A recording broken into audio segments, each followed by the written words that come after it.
Edna had been waiting for years for this opportunity. When the day finally came, she humiliated her boss, saved his company, and was promoted to director of a multinational corporation. Gordon Dillard has always been a respected name in the business world. At 42, he runs a thriving technology company in New York, Dillard Tech, with an enviable portfolio of technological innovations. Gordon is an icon of success, a model of determination and leadership. However, those who work directly with him know that his fame comes with an inflexible temperament and a huge ego. Monday mornings at Dillard Tech were a perfect reflection of Gordon's personality. He always arrived promptly at 8 a.m., his imposing presence immediately silencing the office murmurs. His tailored suits exude status and confidence. But behind this facade was a man blind to the need for humility. On this particular morning, Gordon was more impatient than usual. In a few days, he had an important meeting with investors to discuss the expansion of his company into the European international market. As he entered the meeting room, the team members were nervous. Among them was Edna, a market analyst who had been with the company for nearly a decade. Edna had a reputation for being dedicated and extremely competent, but like many others, she felt that her skills were not appreciated by Gordon. With every word he spoke, Edna felt a mix of admiration and incompetence. Admiration because Gordon had an incredible ability to lead, but incompetence because he never seemed to recognize the efforts of his team, especially hers. Edna had worked tirelessly on a report on market trends, believing that her insights could really make a difference. However, she knew that the chances of Gordon even opening the report were slim. When Gordon began to discuss strategy, Edna took advantage of a pause to raise her hand, an action that took courage given his reputation. "Yes, Edna?" Gordon asked, not hiding the slight impatience in his voice. "I would like to present some analysis of market opportunities that could be valuable to our expansion strategy," she said, with a confidence carefully cultivated over the years. Gordon stared at her for a moment, considering whether it was worth letting her speak. Finally, he waved his hand vaguely, indicating that she had the floor. She began to talk about the market trends she had identified, trying her best to demonstrate the relevance of her research to the company's plans. As she presented, Gordon crossed his arms, listening with an expression of someone who was not very interested in what she had to say. When she finished, Edna expected some kind of positive feedback, but all she received was a dry comment. "Interesting, but I think we already have our strategy well defined," Gordon said, dismissing in one sentence all the work she had put into her report. The room fell silent. Edna's colleagues gave her sympathetic looks, but they were already accustomed to Gordon's way of operating. Edna, for her part, struggled to maintain her composure. Disappointment was inevitable. As the meeting continued, Edna's mind wandered to thoughts of what she could do to finally be recognized. She knew she had to find a way around Gordon's attitude, somehow. After the meeting, Gordon headed to his office, his mind already focused on the task at hand. He barely noticed that his team's morale was low. To him, results were what mattered, and feelings were secondary. That evening, as Gordon reviewed reports and prepared for the investor meeting, he couldn't shake a little voice in his head, a voice that suggested that maybe, just maybe, he was overlooking something important. But as always, he silenced it, focusing on his own plans.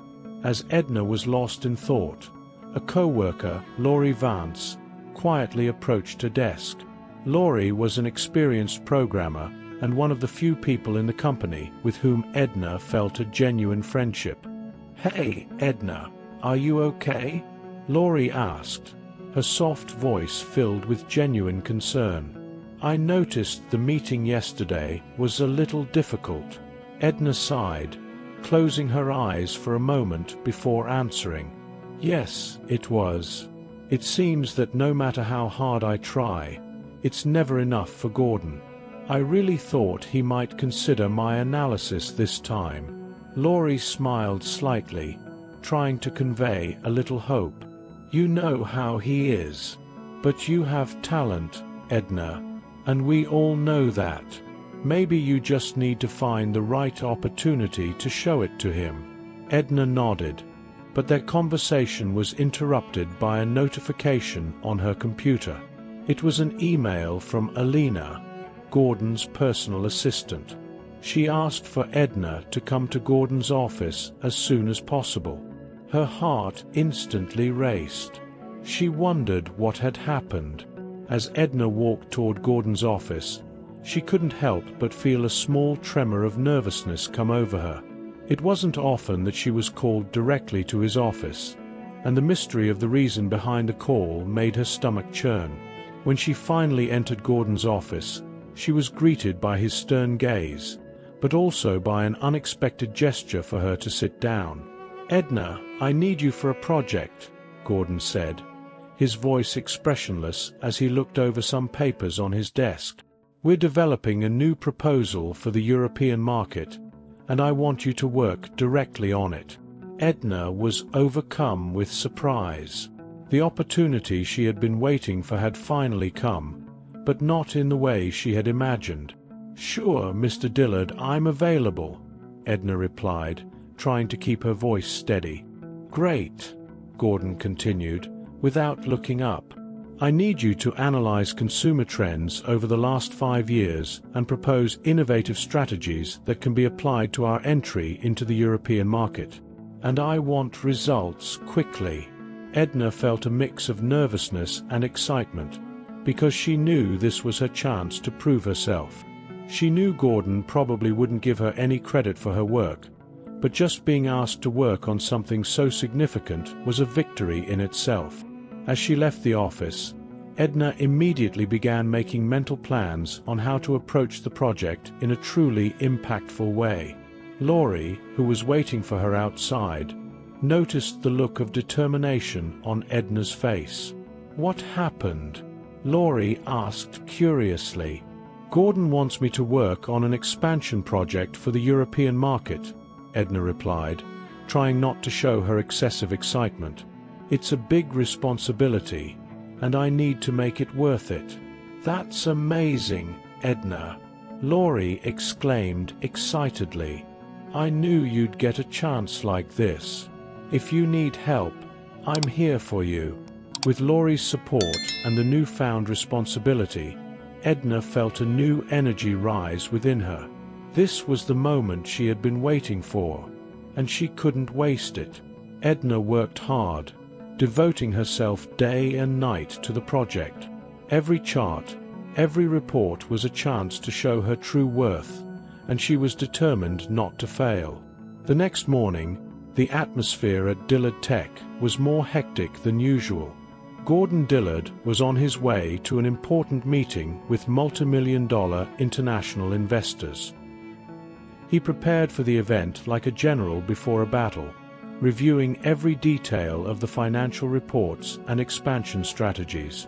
Gordon knew that success required meticulousness and preparation. Edna Greer, on the other hand, found herself in a whirlwind of thoughts, knowing that her insights had value and could make a real difference to the company. Dillard Tech was just steps away from a significant milestone, and Gordon felt the weight of expectation on his shoulders. The success or failure of this presentation could determine the future of the company and, by extension, his own.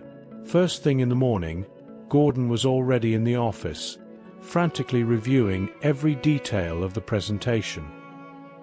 He had a habit of double-checking everything, trying to make sure nothing got out of hand. However, this was no ordinary day. The first sign that something was wrong came when Gordon realized that his laptop was not working properly. The screen was flickering intermittently, and he could not access the presentation files. A wave of panic began to take over him. He knew he needed to fix this quickly, but his mind was already overwhelmed with stress. "Damn it," Gordon muttered, trying to remain calm as he rebooted the computer for the third time. Time was ticking, and he had no time to waste. At the same time, he began to notice other small problems arising. The technical support team was overwhelmed, and a crucial part of the projection system was failing, something that had never happened before. Gordon could feel sweat dripping down his temples as his frustration grew. As the meeting approached, Gordon found himself in a state of complete despair. He had always prided himself on being self-sufficient, on being the man who could solve any problem on his own. But today, his self-sufficiency seemed to be his greatest enemy. As the pressure mounted, Gordon began to realize that he needed urgent help. A sense of helplessness began to take hold of him, but his pride still prevented him from asking Edna or any other member of the team for support. He believed that asking for help would show weakness and undermine his authority and leadership. However, as time passed and the problems piled up, Gordon could not help but think that he could not solve everything on his own. The presentation was at risk, and with it, all the credibility he had built up over the years. Despite this, the idea of asking Edna for help was still uncomfortable. After all, he didn't see her as she really was, a market analyst, but as just another assistant, someone who, in his view, didn't have the competence he believed she had. But now, the need for support became increasingly evident. Gordon tried to solve everything himself. He called technical support, asking for urgent help, and tried everything to get the files back in order. But each attempt seemed to make the situation worse. The projection system still wasn't working, and the investors were about to arrive. Every second that passed felt like a stab in his pride. The meeting room was full of tension, and he could feel the curious and worried looks of the team members. Many were already starting to whisper among themselves, realizing that something wasn't right. Gordon felt like the ground was crumbling beneath his feet. He was known for his unshakable confidence, but now he seemed like a man adrift, trying to cling to anything that could save him. Even though Gordon considered Edna incompetent and had never recognized her true potential, she still cared about the company and, in some ways, about him as well. Determined not to let Dillard Tech succumb to chaos, Edna took a deep breath and decided to intervene. She approached Gordon with a firm but friendly demeanor, determined to offer him the help he so desperately needed. "Gordon, I can help," she said in a calm but assertive voice. "I know the presentation is important, and I think together we can make it work." Gordon looked at her, surprised by her genuine offer of assistance. For a moment, he hesitated.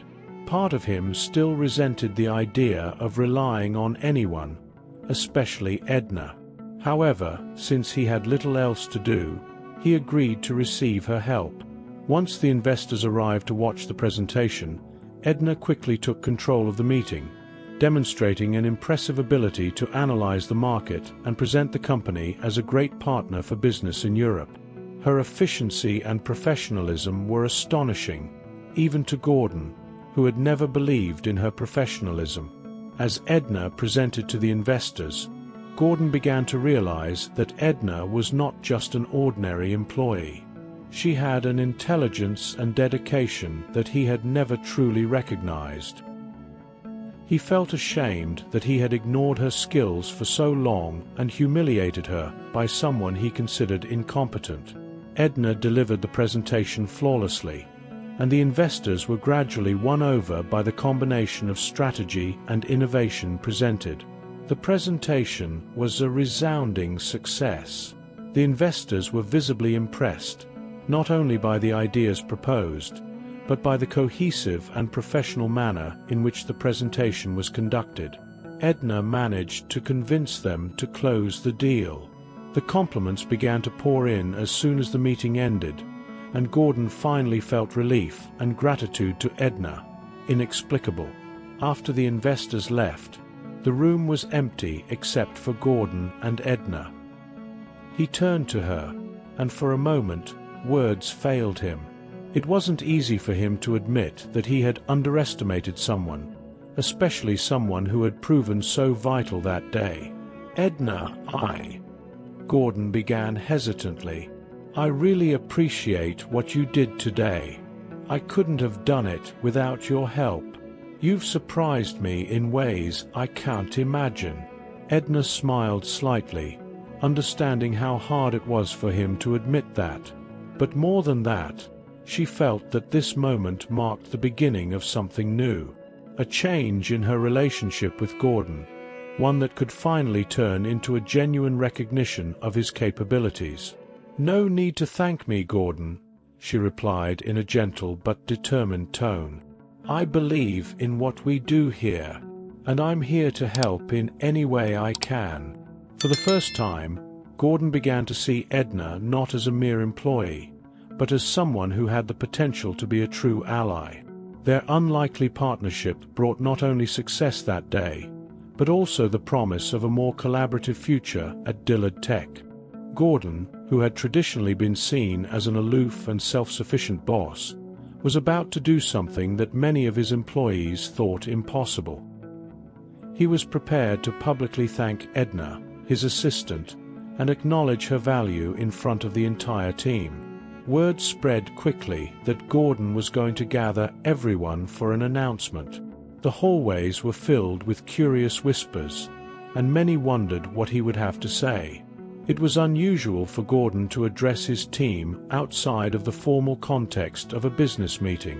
Everyone knew that something important was about to happen. In the conference room where the successful presentation had recently taken place, everyone was gathered. The sound of murmuring gradually quieted as Gordon entered, with a posture that exuded confidence, but with a new softness in his eyes. Edna sat quietly in the back of the room, unsure of what to expect. Gordon began to speak, his voice ringing with a sincerity that surprised everyone. "Everyone, I've asked you to gather here today because I'd like to share something important with you. As many of you know, our recent investor presentation was a remarkable success. However, I couldn't have done it without the invaluable help of someone I've long underestimated, but who has proven to be indispensable to Dillard Tech." He paused, looking around the room, making sure his words were being heard. "Edna, you were the quiet force that ensured our success. Your professionalism, dedication, and skills have not gone unnoticed. I'm here to thank you, not just privately, but in front of the entire team, for your exemplary work. You handled the entire meeting excellently." The murmur in the room rose again, but this time it was one of approval and respect. Everyone turned to Edna, who was visibly surprised. She never expected to receive such recognition from Gordon, much less in public. Her cheeks were slightly flushed, but her smile was bright. Edna slowly stood up as the room erupted in warm applause. Although she was surprised, she felt happy and relieved. For so long, she had worked tirelessly without ever expecting recognition, but now, finally, her contributions were being recognized. She had never imagined that one day she would be the center of attention in such a positive way. "Thank you, Gordon," she said, looking at him with an expression of genuine gratitude. "And thank you all for supporting me. I have always believed in the potential of Dillard Tech, and I am here to continue contributing in the best way I can." With Edna's public recognition, something significant began to happen at Dillard Tech. Gordon, who had always been seen as an authoritarian leader, became more approachable, holding open meetings and encouraging his employees to share ideas and concerns. He understood that the true success of the company depended not only on his leadership, but on the collective talent of everyone who worked there. Edna was now promoted to director of Dillard Tech, and her opinion was respected and her ideas were valued. In her new position, Edna began to implement changes that she had long believed were necessary. She introduced training programs for employees, encouraging personal and professional growth. She also established an open feedback system, where anyone in the company could share their opinions directly with management. Investors noticed the improvement in the work environment and the company's performance, increasing their confidence in Gordon's leadership and in the future of Dillard Tech. With this new dynamic, Dillard Tech began to thrive in ways Gordon never imagined possible. The work environment became more collaborative, and the company was positioned for a bright future. What would you have done in Edna's shoes? Would you have helped your boss secure a partnership in the international market, or would you have let him embarrass himself in front of everyone and miss out on this once-in-a-lifetime opportunity? Tell me in the comments below. Here's another exciting story.